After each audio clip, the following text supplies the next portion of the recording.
ज्ञान के बारे में। तो शुरुआत करते हैं कि मेडिकल साइंस और स्पिरिचुअल साइंस में फ़र्क क्या है।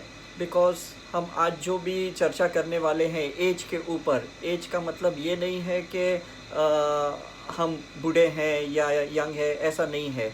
एज सेल्स की होती है, एज हमारी नाड़ियों की होती है, एज हमारी अवेयरनेस की होती है। तो मेडिकल साइंस ये कहता है कि इंसान बीमार पड़ता है क्योंकि उसकी रोग प्रतिकार शक्ति कमज़ोर होती है, उसकी इम्यूनिटी सिस्टम कमज़ोर हो जाती है और इसी के वजह से उसके अंदर बैक्टीरिया, वायरस, पैरासाइट्स, ये सारी चीज़ें घुसती है करके।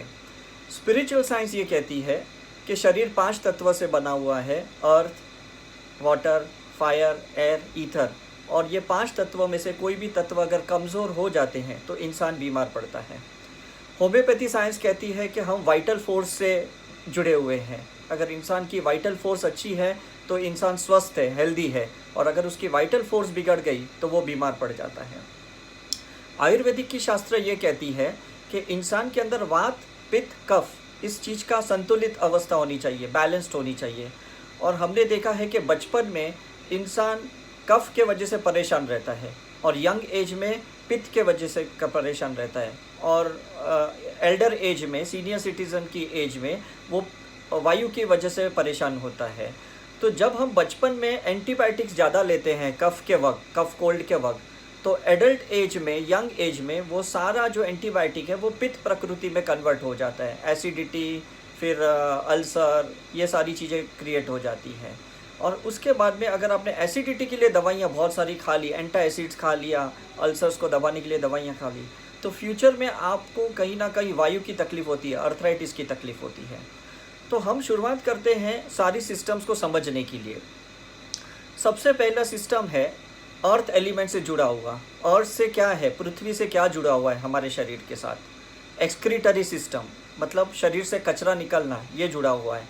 Bones, muscles, blood, dental, ice, ये सारी चीज़ें जुड़ी हुई है। मैं फिर से एक बार रिपीट करता हूँ। हमारे अर्थ एलिमेंट से जुड़ा हुआ है बोन्स, हड्डियाँ, 206 हड्डियाँ, मसल्स, जितने भी मसल्स है वो सारे अर्थ एलिमेंट से जुड़े हुए हैं। उसके बाद डेंटल, दांत, आइस, आँख, और उसके बाद हमारा ब्लड, 4.5 लीटर का जो खून है ये पूरा हमारा अर्थ एलिमेंट से जुड़ा हुआ है। तो जिसका पृथ्वी तत्व कमज़ोर है उसको ये कोई ना कोई बीमारी हो सकती है, उसका एक्सक्रीटरी, उसका डिटॉक्सिफिकेशन कमज़ोर हो सकता है। उसके बाद चर्चा करते हैं हम वाटर एलिमेंट की, पानी के तत्व की। पानी के तत्व से जुड़ा है हमारी रोग प्रतिकार शक्ति, immunity system, white blood cells. जैसे अर्थ एलिमेंट से रेड सेल्स जुड़े हैं, इसी तरह से वाटर एलिमेंट से, पानी के तत्व से वाइट सेल्स जुड़े, स्प्लीन हमारा जुड़ा हुआ है, सेक्सुअल ऑर्गन्स हमारे से जुड़े हुए हैं, और यूरिनरी एक्सक्रीटरी सिस्टम जुड़ा हुआ है, किडनी हमारे साथ जुड़ी हुई है वाटर एलिमेंट से। उसके बाद देखते हैं फायर एलिमेंट, अग्नि तत्व। अग्नि तत्व से जुड़ा है हमारा डाइजेशन सिस्टम, हमारा कार्डियक सिस्टम, हमारा हार्ट का जो पंपिंग है वो फायर के वजह से जुड़ा हुआ है। उसके बाद हम देखेंगे वायु तत्व, मतलब हवा।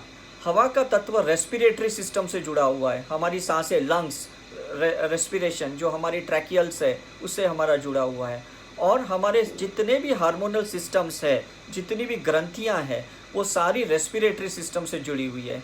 तो जिनका भी रेस्पिरेशन, जिसकी सांस लेने की गतिविधियां में गलतियां हैं, उसके हार्मोन्स इम्बैलेंस्ड हो जाते हैं। उसको थायराइड की तकलीफ़ हो सकती है, उसको डायबिटीज़ की तकलीफ़ हो सकती है, बिकॉज उसके रेस्पिरेशन में प्रॉब्लम है, सांस लेने की गतिविधियों में प्रॉब्लम है।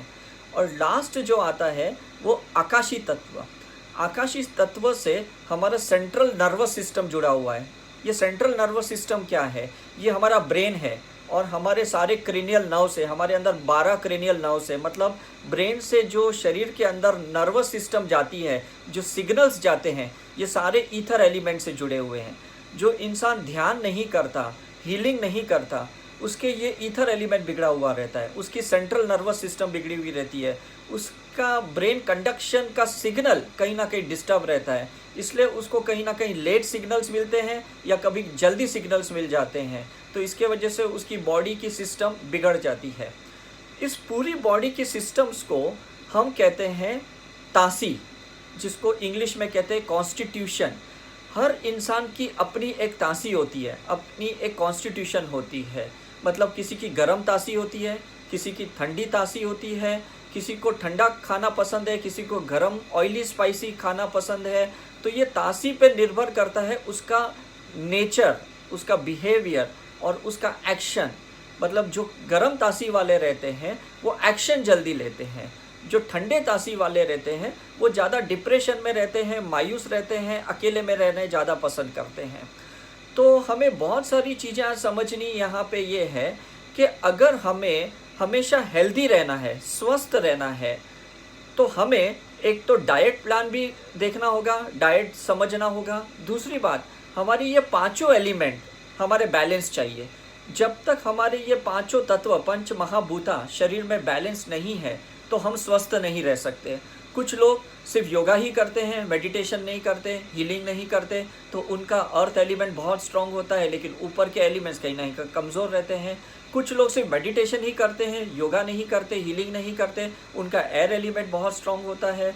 कुछ लोग सिर्फ डिटॉक्सिफिकेशन की प्रोसेस करते हैं, पंचकर्मा की प्रोसेस करते हैं, तो उनका अर्थ एलिमेंट बहुत स्ट्रांग होता है लेकिन ऊपर के एलिमेंट कमज़ोर होते हैं। कुछ लोग सिर्फ हीलिंग ही करते हैं, मेडिटेशन नहीं करते या योगा एक्सरसाइज नहीं करते, तो उनके नीचे के एलिमेंट्स कमज़ोर होते हैं।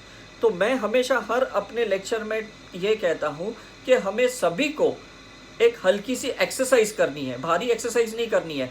हल्की सी एक्सरसाइज का मतलब है सिर्फ डिटॉक्सिफिकेशन की एक्सरसाइज करनी है, योगा करने हैं। हमें कोई हैवी एक्सरसाइज करके कोई मसल्स बल्क नहीं बढ़ाने, कोई ट्राइसेप बाइसेप्स बढ़ाने की कोशिश नहीं करनी है।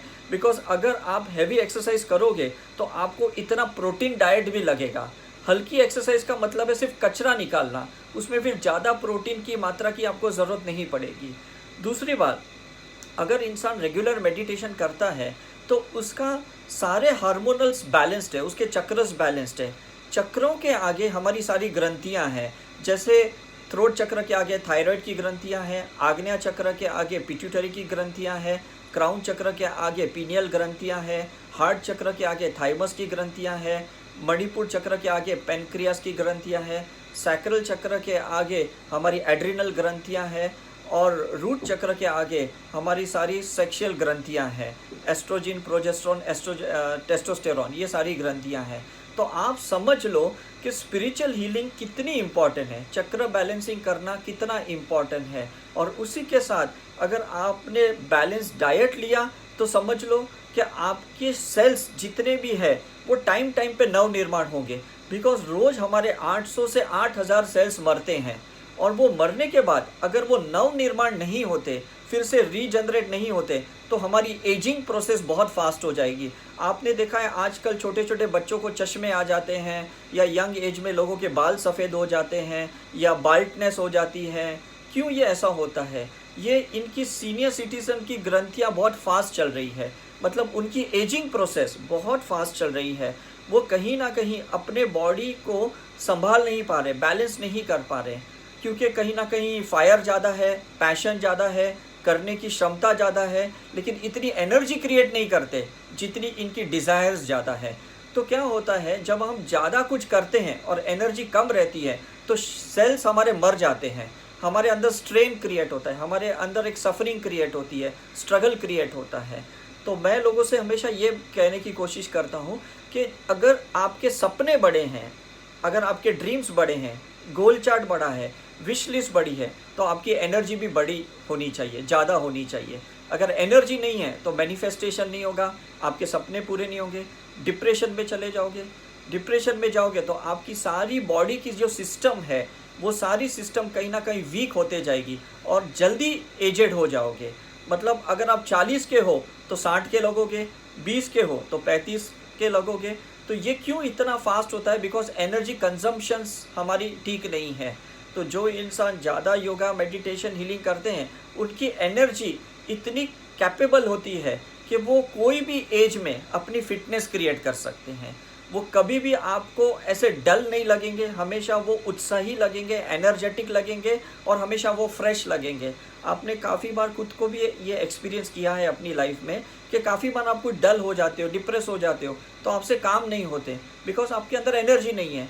कुछ हर्ब्स ऐसी है इस दुनिया में जो हमेशा हमारी इम्यूनिटी बढ़ाते हैं, कुछ हर्ब्स ऐसी है जो हमेशा हमारी एनर्जी बढ़ाते हैं, कुछ हर्ब्स ऐसी है जो हमारी प्रोटीन की मात्रा बढ़ाते हैं, कैल्शियम की मात्रा बढ़ाते हैं, विटामिन्स की मात्रा बढ़ाते हैं, एंजाइम्स की मात्रा बढ़ाते हैं।